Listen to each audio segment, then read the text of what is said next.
A paz do Senhor, amados. Hoje nós vamos dar início à lição 15, a adoção, colocados na posição de filhos. O versículo-chave dessa lição encontra-se em Efésios 1, 5, 6, que diz assim: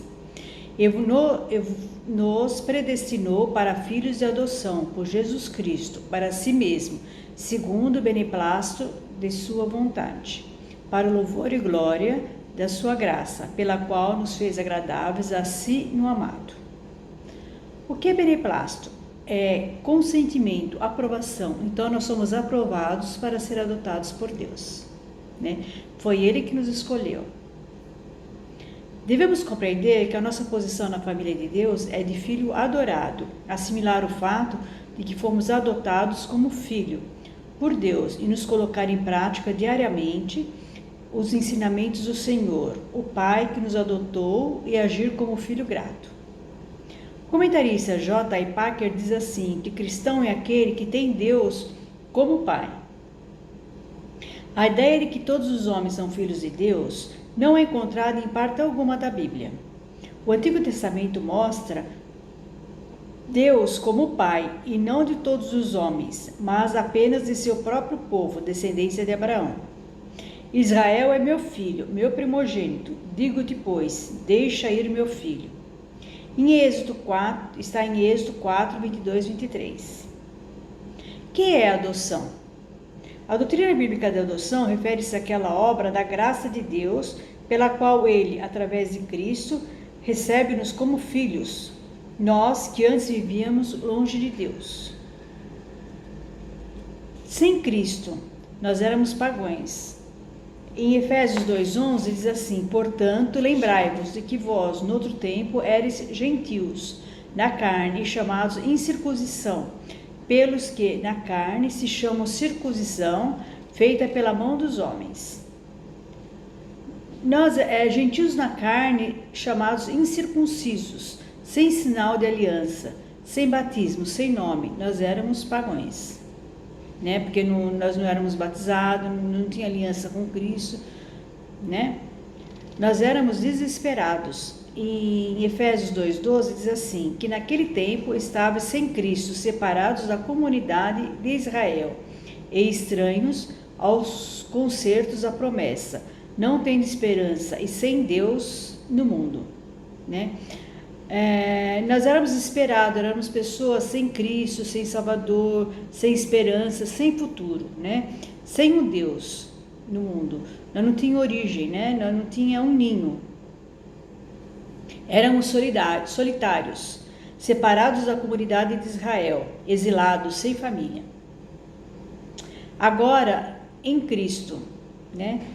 Em Efésios 2, do versículo 13 ao 22, diz assim, vou fazer um bem resumido, assim, quando nós somos adotados, né? Nós fomos aproximados pelo sangue, temos acesso ao Pai em um só Espírito, versículo 13. De ambos fez um, no versículo 14.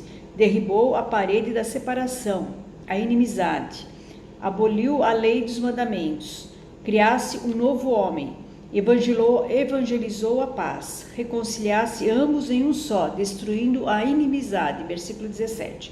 Não sois estrangeiros e peregrinos, mas concidadãos dos santos, e sois da família de Deus, habitação de Deus no Espírito, no versículo 19. A relação de filho do crente para com o Pai resulta do novo nascimento.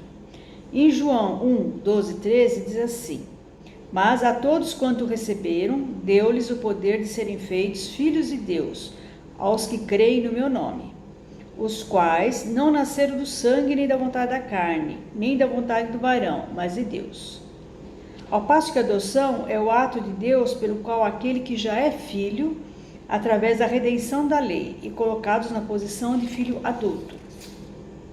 Em Gálatas 4, de 1 a 5, diz assim: digo, pois, que todo o tempo em que o herdeiro é menino, em nada difere do servo, ainda que seja senhor de tudo, mas está debaixo de tutores e curadores, até o tempo determinado pelo Pai. Assim também nós, quando éramos meninos, estávamos reduzidos à servidão, debaixo dos primeiros rudimentos do mundo. Mas, vinda a plenitude dos tempos, Deus enviou seu Filho, nascido de mulher, nascido sob a lei, para remir os que estavam debaixo da lei, a fim de recebermos a adoção de filhos.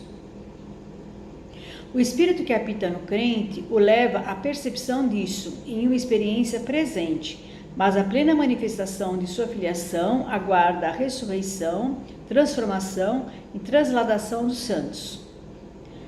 Em Gálatas 4,6 diz assim: E porque sois filhos, Deus enviou aos nossos corações o Espírito de seu Filho, que clama, Abba, Pai. Paulo considerava os crentes do Antigo Testamento como filhos, embora de menor idade. Mas o crente do Novo Testamento ele considerava tanto como filhos, quanto filhos adultos.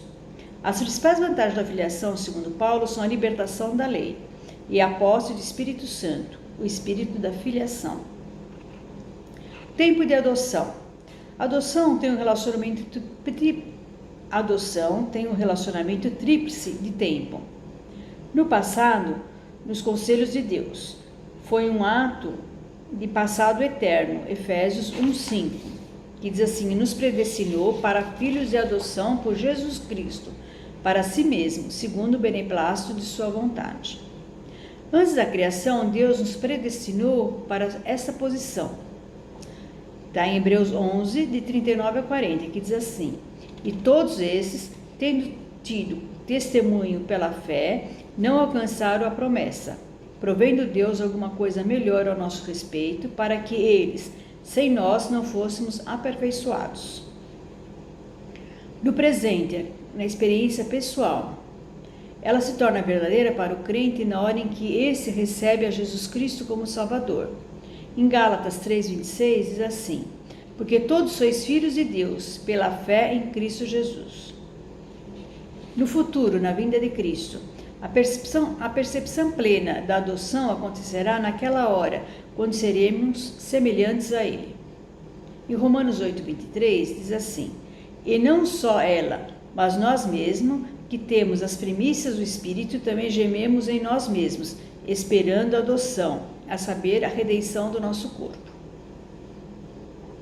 A minha adoção pode ser anulada? Uma das respostas possíveis é não.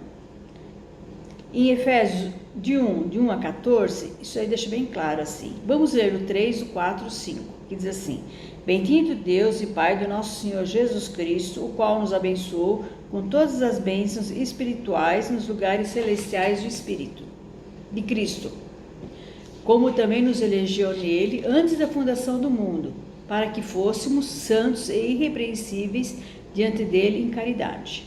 E nos predestinou para filhos de adoção por Jesus Cristo, para si mesmo, segundo o beneplácito de sua vontade. Deus sempre nos amou como Pai. Ele sempre nutriu amor paterno por aqueles que seriam um dia de fato adotados em seu Filho Jesus, unigênito. Em João 3,16 diz assim: Porque ele amou o mundo de tal maneira que deu seu Filho unigênito, para que todo aquele que nele crê não pereça, mas tenha a vida eterna. O que foi feito na eternidade não pode ser anulado na história. Em Romanos 8,29 diz assim: Porque os que antes conheceu, também o predestinou para serem conforme à imagem de seu Filho, a fim de que ele seja o primogênito entre muitos irmãos. Sou filho adotivo de Deus, e agora? Ao sermos adotados pelo Pai, no Filho, somos incluídos definitivamente na família de Deus, pela fé. Em João 1, de 11 a 12, diz assim: Veio para o que era seu, e os seus não o receberam. Mas a todos quanto receberam, deu-lhes o poder de serem feitos filhos de Deus, aos que creem no seu nome. Pela adoção, os salvos adquirem todos os direitos, privilégios e responsabilidades dos filhos de Deus. Uma vida com Deus, com o Pai. A vida cristã é uma relação íntima de filho com o Pai, a quem chamamos Abba Pai. Isso significa Pai muito querido. É bom lembrar que a disciplina faz parte dessa relação. Em Gálatas 4,6 diz assim: E porque sois filhos, Deus enviou aos nossos corações o Espírito de seu Filho, que clama Abba Pai.